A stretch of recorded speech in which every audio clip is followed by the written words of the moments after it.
G'day and welcome back to the channel. So in this video, I want to show you how you can use a massage ball, or in this case a lacrosse ball or a tennis ball, to release one of the really hidden tight muscles that tend to affect a lot of arch dysfunction. So if you're someone who has bunions, if you have plantar fasciitis, if you have Achilles pain or Achilles tendonitis, if you have navicular issues, if you have some knee pain potentially, if you have tight calves, impinged ankles, doesn't matter what's going wrong with your foot and ankle, if you're having some arch difficulties, there's every chance that this tibialis posterior muscle is also dysfunctional at the same time. So it pays to have a very simple, basic and effective technique to mobilize that tissue, feed some slack back into the area, particularly the arch and the ankle region, to hopefully help your symptoms. And what I find is really useful for this is if you can get into a cross-legged position. Obviously this isn't for everyone. You can do this in other positions. You can do it, for example, literally just having your leg out to the side here. You can have it out straight a little bit more depending on what works for you. You can also obviously have someone do this too if you have a friend that you trust or a co-worker or something like that you don't mind them digging the ball in on your behalf.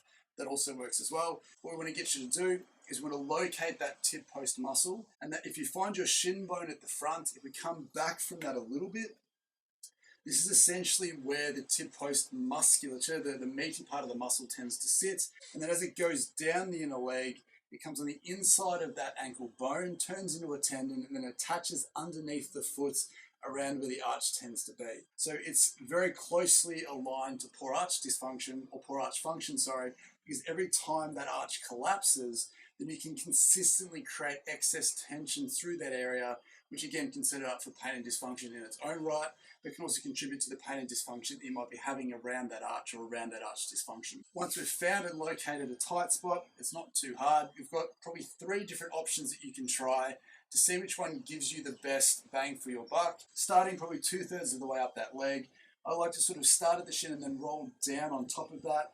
Put a little bit of pressure through there, and you should automatically find that there's a couple of really tender spots there that you may never have realized. Now, the first thing that you can do is you can genuinely just keep the ball here. Just let the ball press in for a little bit. Take a deep breath in.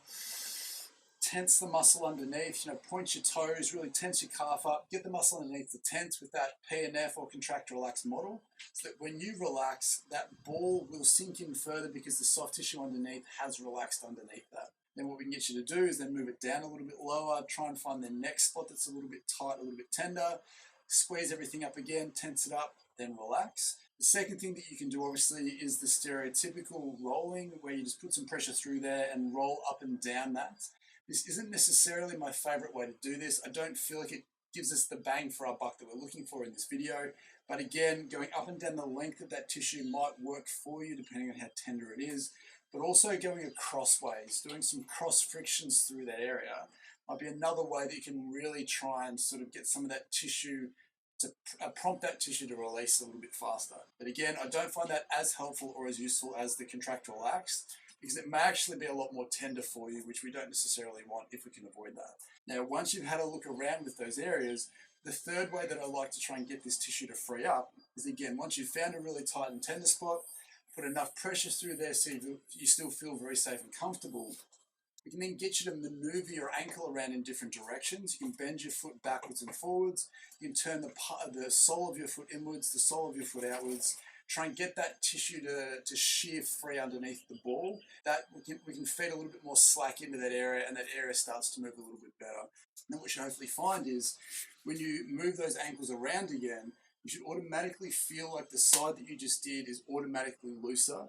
And then when you walk around, you might find that the arch dysfunction that you have, or any tenderness associated with an arch that may want to collapse, feels a little bit nicer. Now, if sitting up isn't comfortable for you, what you can actually do as well on top of this is we can get you lying down on your belly, placing the ball on the ground, and then putting the ball in this position here. So we're still getting the same access to that tissue, but it's a little bit of a different stimulus to what you would necessarily find if you're sitting up while you're doing this. So again, you can do the same things. You can roll up and down there if you want to. Again, it's my least favorite of the 3 options. The next thing you can do, obviously, is just spend some time there, tense the muscles up underneath the ball, push your foot into the ground a little bit, tense everything up. Then when you relax, you should feel like the ball sinks in a little bit looser. And then the third way that you can do this, again, is finding a spot that feels a little bit tight, a little bit restricted, keeping some pressure there, and then really trying to bend and flex that foot and try and get that tissue to shear free. It's a really, really fantastic way to do this. Again, you can always put more pressure through it if you feel like it's not too bad in here and you can tolerate more. But I'd highly recommend you give that a go. Let me know in the comments down below how you found that worked and whether you feel like it had a really pleasant effect on some of your underlying symptoms. So again, thanks for watching. Hope to see you in the next one.